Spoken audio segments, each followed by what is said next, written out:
Time and again, year after year, I continue to meet current, retired, and separated military members who are living in regret.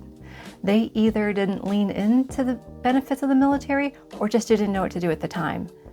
And today I want to go over with you the top 15 regrets that I've seen military members experience, and with the hope that you can learn from their mistakes so that you can live your best military life on your terms.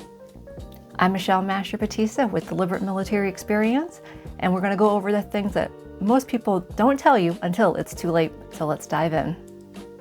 The first regret that I see people make is that they don't complete their professional military education or PME at all, or it's too late. If you listen to any senior NCO or officer, they're going to tell you to do the PME time and again, and yet people just are procrastinating or not doing it. This is a huge issue when it comes time when you're looking for promotion or opportunities. Don't wait. Once you get promoted, you need to be looking at the next PME milestone that you need to complete to ensure you have all the opportunities available at you when the time comes. The number 2 regret that people have is not properly updating their DEERS or SGLI. This is super important if you have dependents of any sort, for children and spouses, and almost just as important, your ex-spouses. You need to bring that divorce decree to your ID card section or whatever section updates your DEERS and SGLI and make those updates. You want to protect your loved ones and ensure they have everything they need, and remove those people who do not qualify for the benefits that your military service offers. The number 3 regret that I see that people have is not contributing to their thrift savings plan or TSP early or at all. That's even worse. But I have met many people who are over the 10-year mark of their career, and they're just now realizing the many years that they missed out on the compound interest effect by adding monies to their retirement fund. TSP is like a 401k, and it only works if you contribute, and it works even better if you do it early. So take the time to contribute early to your TSP, even if it's just a few dollars a month. Trust me, it will add up over time, potentially getting you hundreds of thousands of dollars, but you just need to take action now. The number 4 regret that I have seen people make is not utilizing tuition assistance or many other educational benefits to earn their college degree. There are so many ways that you can get the military to pay for your education, especially while you're on active duty. Don't waste that opportunity. Use that benefit before it's too late, while you have time to take those classes and before you move on. The number 5 regret that people have is that they didn't learn about the VA benefits that they earn later on.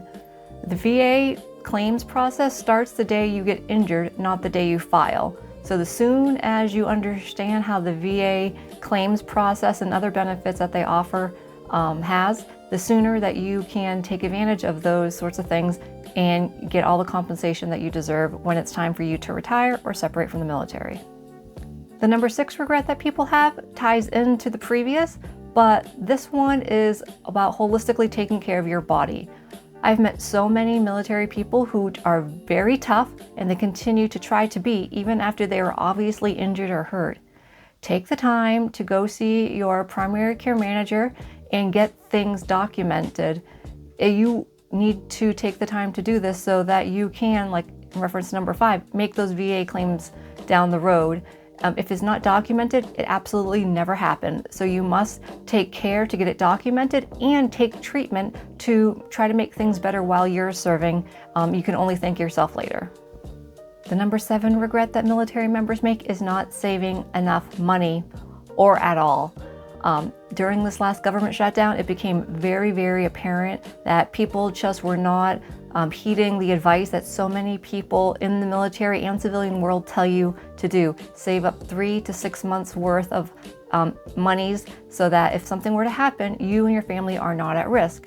If you don't know how to calculate that number, basically you need to take your monthly expenses, whether that's $1,000 or $2,000, multiply that by at least 3, equaling 3 months, and whatever that number is, you need to stock away a little bit of money each month so that you can have that cushion and not be stressing out should something happen. Clearly, you never know what will happen in the military with politics these days, or a major life event that you just weren't expecting. If you can't afford an emergency car repair, you're in a bad way. So whenever you get TDY, deployment, or continuation pay, anytime there's a raise, take the time to take some of that money and set it aside so that you protect yourself and your family. Number 8 regret is when military members realize that they did not take advantage of the multiple certifications and other benefits that the military has to offer, such as the cool benefits seen there or skill bridge. You need to be a regular customer at your education office. See what they have to offer to capitalize on everything. Don't leave the military empty-handed. Take the time, especially if you're enlisted, to learn about all the benefits that you get for free so that you can make a better transition to the civilian world whenever it's your time to separate. The number 9 regret that I've seen is that people get out of the military or they stay in for the wrong reasons. You really need to ask yourself periodically throughout your career, is this working for me?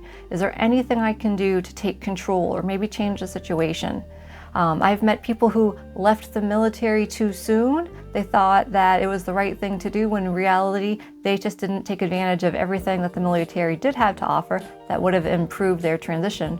Or there are people that just stay in because they're scared of the outside when really it's best for their family.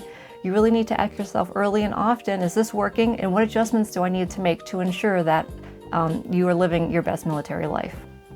The number 10 regret I see is that military members aren't traveling when they can. The military is a wonderful way to see the world. It truly is. Sometimes people just get either scared or complacent and stay at one duty station until they are retired or separated and they realize all the opportunities regarding traveling that they missed.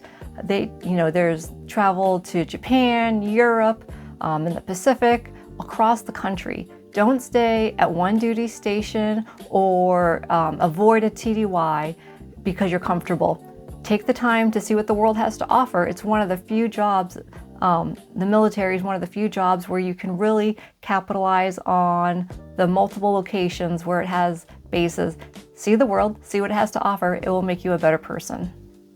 The number 11 regret that I see is kind of dovetails into some previous points I made, but it's that military members aren't learning good financial discipline or working on their credit score.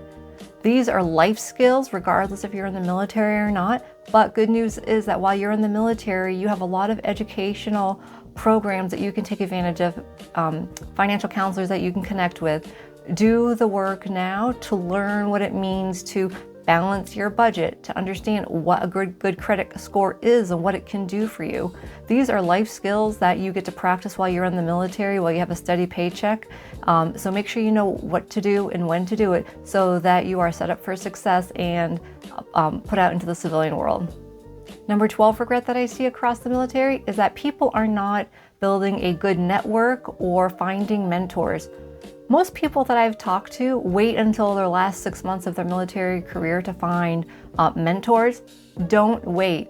Within your first couple years of your career, start finding people who can help you or who have been where you want to be. Strive to be like them and take the parts of their career or steps so that you can imitate them or make them your own. But don't start from scratch and don't start alone. You need these people not just for your military career, but during your transition to the civilian world. It can only help you, so take the time to do it now. Speaking of things that you can do now, number 13 is not preparing for your eventual transition. As I've said before in other videos, you need to think about the end at the beginning. Whether you stay in for 4 years or 24 years, you really need to think about what you want to do when you leave the military and have some courses of action in place. What does it look like in 4 years if I try to transition, or 24 years? What can I do now to really maximize every opportunity the military has to offer? Do I need to work on this certification or work on this degree? Do I need to save up certain money? What can I do for myself later on? Because when you leave the military, you will not have the network that you have now and the opportunities to make sure that you have everything you need to succeed. Number 14 is a big deal and one that I think does not get addressed enough, and that is the regret that military members have to not address their mental health. Many times mental health, taking care of your mental health can be seen as a little bit of a stigma or a taboo subject. It is not. If you need help while you're serving, do not wait until you're trying to transition or address it when you're out of the military. Take the time, make sure you see your PCM or get a referral to see someone on the economy. You owe it to yourself to take care of your mind. It is the only thing that you will have throughout your entire life. Sure, your body will break down someday, but you need to keep your mind right, and it starts now, and address things that are bothering you or keeping you up at night or giving you anxiety. So don't regret taking care of your mental health. The number 15 regret that members have is that they aren't maintaining their medical records. This is super important, especially if you're on active duty and you stay in for any amount of time or go through any major injury or illness.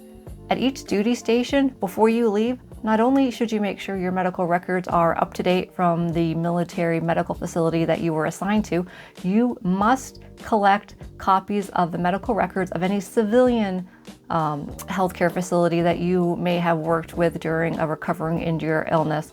Again, this all ties back into when you are preparing for your VA benefits claims process.